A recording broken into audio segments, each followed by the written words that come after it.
Assalamualaikum warahmatullahi wabarakatuh. Halo teman semuanya, bagaimana kabar kalian hari ini? Semoga kabar kalian hari ini selalu dalam keadaan sehat, baik itu sehat secara mental maupun sehat secara fisik ya. Dan semoga kita semua selalu dalam lindungan Allah SWT. Amin. Perkenalkan, saya Salsabila Sofia Al-Arafah, NIM 014, dari Prodi Psikologi, Fakultas Psikologi dan Kesehatan, UIN Wali Songo Semarang, akan mempresentasikan materi mengenai pengertian, klasifikasi, deteksi, dan diagnosis anak remaja berkebutuhan khusus disleksia.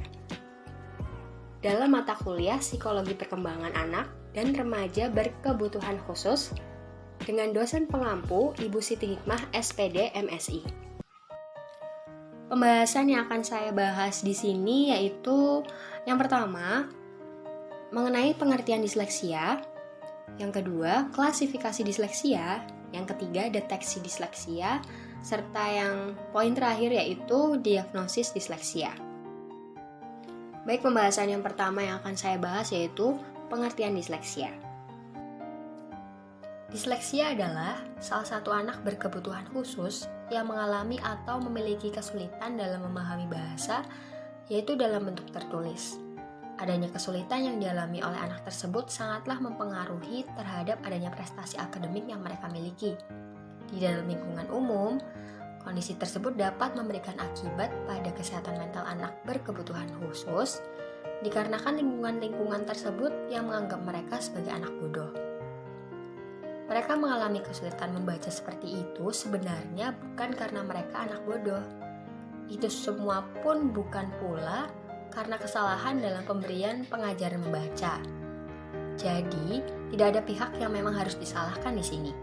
Yang harus dilakukan ialah memahami disleksia secara lebih baik dan ilmiah, sehingga kebutuhan anak dengan disleksia ini dapat diberikan dengan baik dan benar. Kemudian anak yang memiliki kesulitan belajar berupa disleksia ini, mereka memiliki masalah pada sistem kerja otak, sehingga mengakibatkan terjadinya keterlambatan dalam proses pembelajaran. Adanya permasalahan tersebut mengakibatkan mereka mengalami kesulitan dalam mengungkapkan pikiran mereka, diantaranya adalah kesulitan dalam mengungkapkan kata dalam bentuk tulisan. Kemudian, pengertian disleksia menurut DSM-5 ini diartikan sebagai suatu alternatif istilah untuk menunjukkan pola kesulitan belajar dengan karakteristik adanya problem rekognisi dan akurasi kata, decoding yang buruk, dan kemampuan pengejaannya lemah. Kemudian, pengertian lain menurut Merker yaitu disleksia merupakan suatu sindroma kesulitan dalam mempelajari adanya komponen-komponen kata dan kalimat, mengintegrasikan komponen-komponen kata dan kalimat, serta dalam belajar segala sesuatu mengenai waktu, arah, dan masa. Kemudian, pemahaman mengenai disleksia ini seharusnya dimiliki oleh setiap orang, baik itu orang tua maupun seorang pendidik, agar tidak terjadi keterlambatan dan kesalahan dalam penanganannya. Anak disleksia ini memerlukan cara tersendiri yang berbeda bagi anak pada umumnya dalam hal belajar membaca.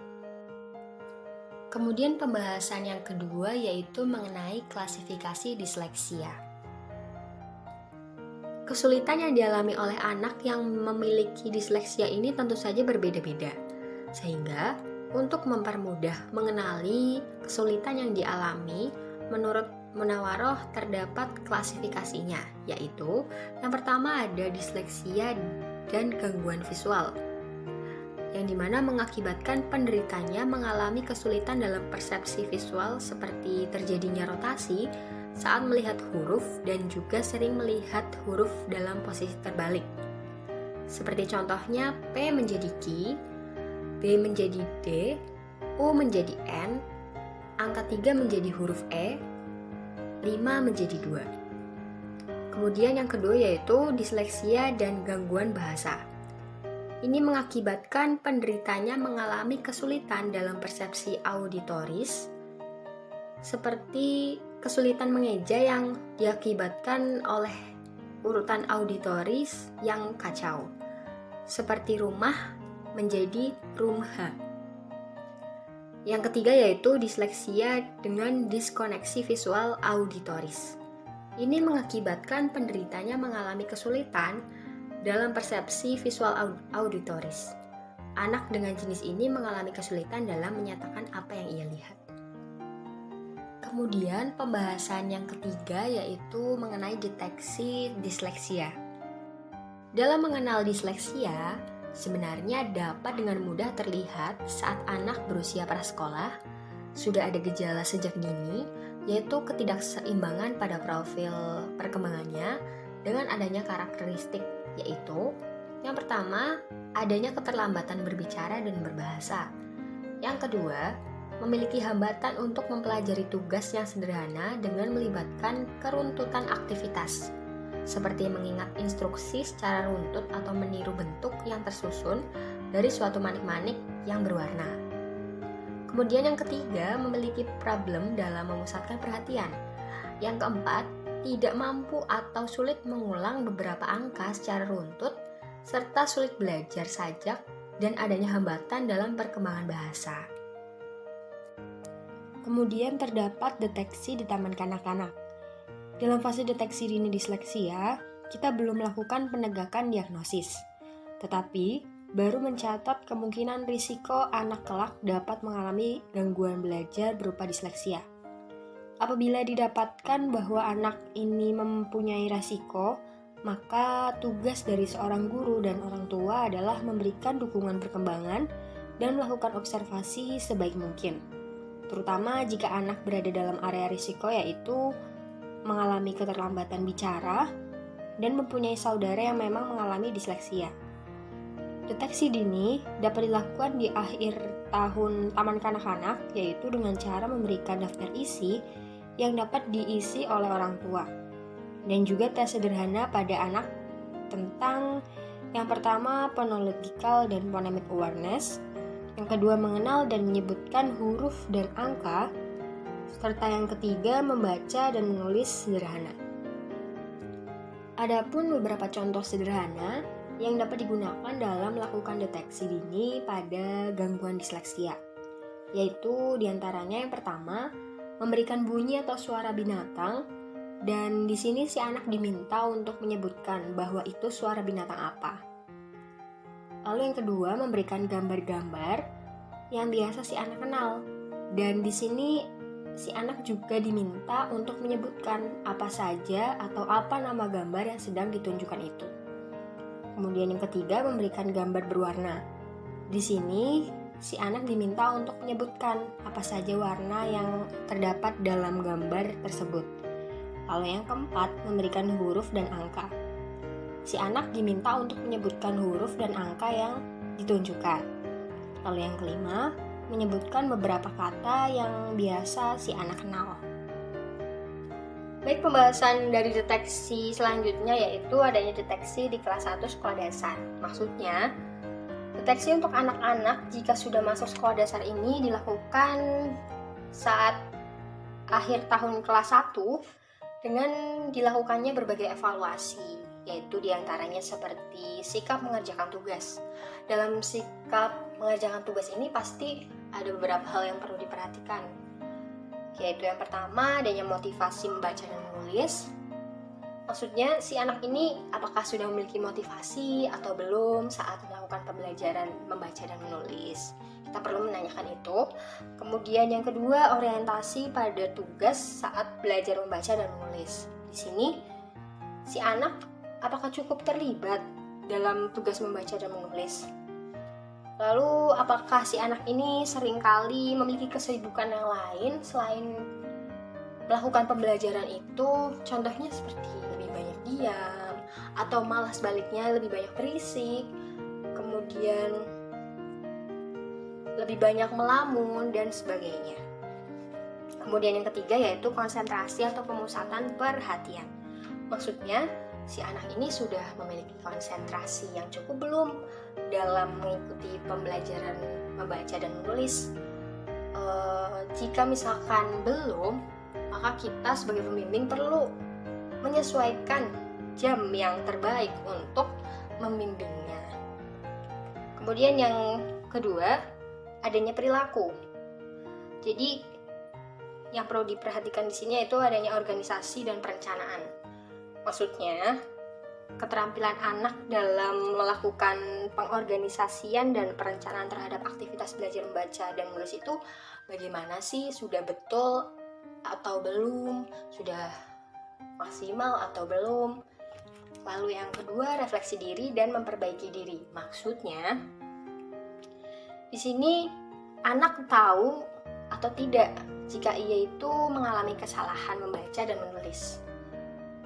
Kemudian, jika si anak ini tiba-tiba sudah memahami, bukan tiba-tiba, tapi sudah memahami apa kesalahan yang dia lakukan, si anak ini bagaimana sih cara memperbaikinya, cara memperbaiki kesalahan-kesalahan dalam membaca dan menulis itu.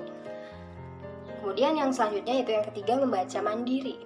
Di sini apakah si anak sudah dapat membaca buku sendiri secara mandiri atau masih butuh dituntun.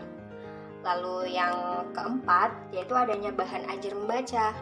Maksudnya si anak ini lebih menyukai buku-buku yang memiliki gambar berwarna atau hanya bergambar terus tulisan, atau menyukai buku-buku yang hanya tulisan saja seperti tidak ada gambar atau tidak berwarna. Kemudian yang kelima yaitu ucapan pada saat membaca. Maksudnya di sini si anak ini memiliki kesulitan apa saat membaca, apakah ucapan dia saat mengucapkan sesuatu dia mengalami kesulitan, atau intonasi dalam membacanya masih belum jelas. Itu pun perlu diperhatikan. Lalu yang keenam yaitu adanya ingatan.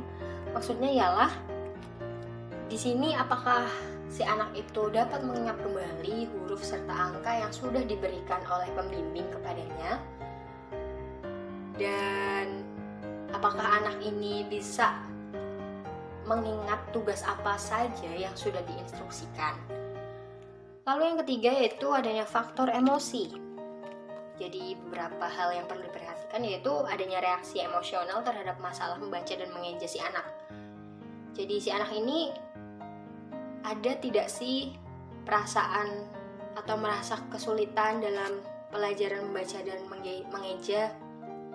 Lalu jika ada, kita bisa menanyakan apa kesulitan yang ia rasakan, apakah sulit dalam mengikutinya atau yang lain.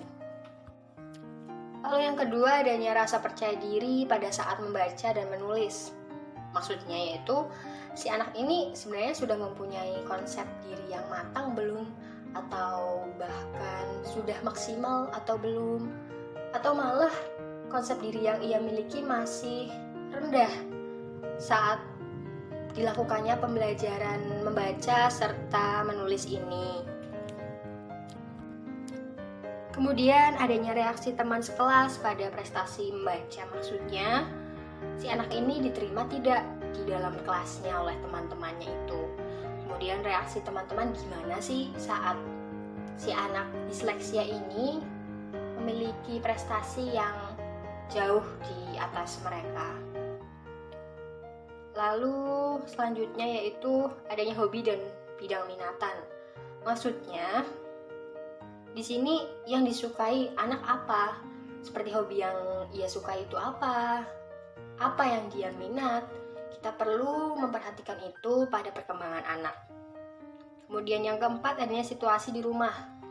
Maksudnya di sini kita sebagai anggota keluarga di rumah atau orang tua di rumah perlu menerapkan adanya budaya membaca di rumah. Jadi seperti apakah di rumah dibacakan buku cerita, lalu harapan orang tua itu apa terhadap anak. Kita juga sebagai orang rumah perlu memperhatikan jika ada anggota keluarga yang memiliki masalah dalam membaca dan mengeja, kita perlu menuntun dia untuk dapat menjadi lebih baik dalam mengeja, membaca, serta menulis.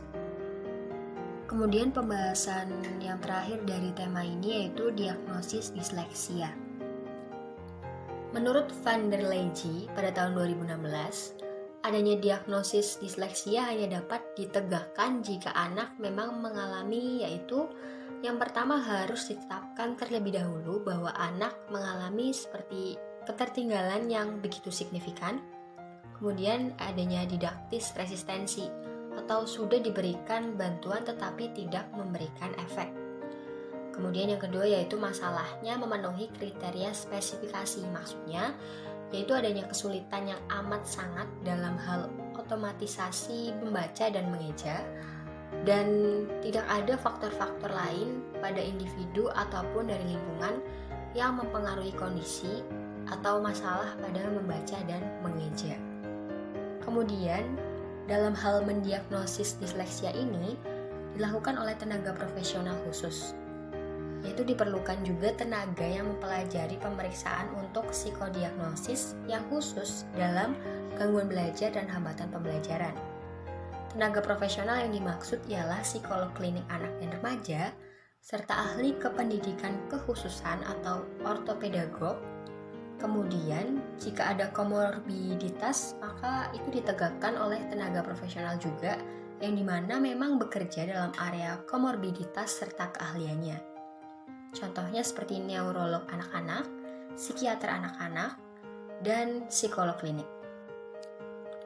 Lalu dalam penegakan diagnosis dilakukan dengan adanya 3 kelompok tes, yang dimana sebagai kebutuhan dasar menentukan apakah anak memang penyandang disleksia, serta memisahkannya dari diagnosis lainnya, dan menentukan ada komorbiditas atau tidak.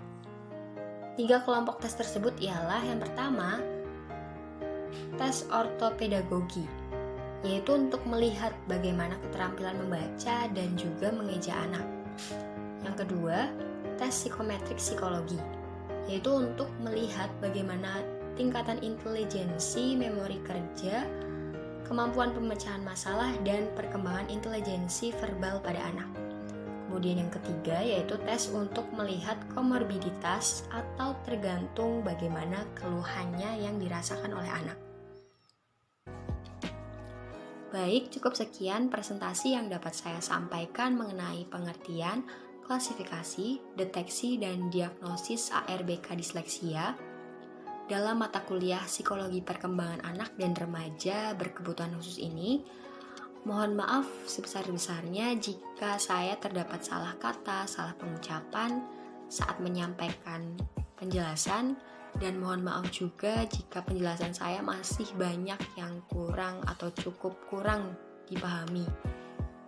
Terima kasih juga untuk teman-teman yang sudah memperhatikan video saya dari awal hingga akhir. Semoga materi yang saya sampaikan ini dapat bermanfaat untuk kita semua. Amin. Terima kasih. Wassalamualaikum warahmatullahi wabarakatuh.